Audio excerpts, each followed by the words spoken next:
Дмитрий,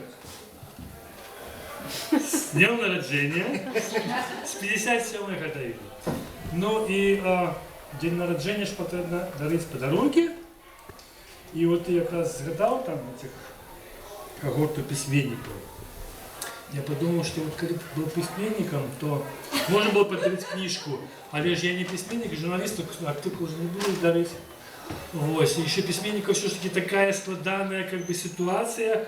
Книжки не пишут же редко, там, да, 2-3 книжки написал человек. Это автор офигенный, офигенный книжки. Не перебивай. А книжки они пишут письменники редко, их не хапает. Тираж хутко разбегается, как те тараканы. Да, и кожный раз не подаришь, чтобы оригинально ж треба дарить нечто, а что дарить книжку, яку я написал 10 годов тому.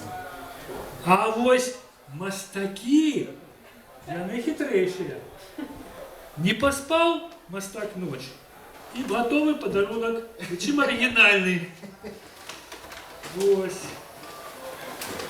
И вось тримай, коли ласка.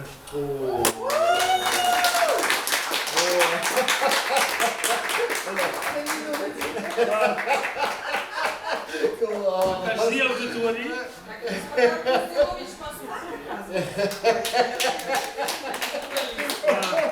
И так дальше.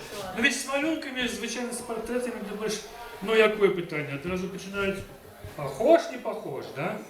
Похож. Так и тому я написал до его еще маленькую инструкцию. Махчима, гэты носик не такі, які носить Бартосик. І очки у моего Бартасика от некого іншого класика. Зато я книжек має стопку з баяном любимую жонку. І як у сапраўднага класіка під рукою заўсёды... Ой, і як у сапраўднага песняра під рукою заўсёды гітара.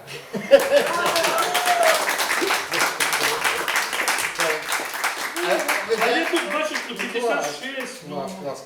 Ну ты молодейший, значит. А верш? Это вчорашний подарок. Нет, это вчорашний подарок, а сегодня новый. Завтра еще один.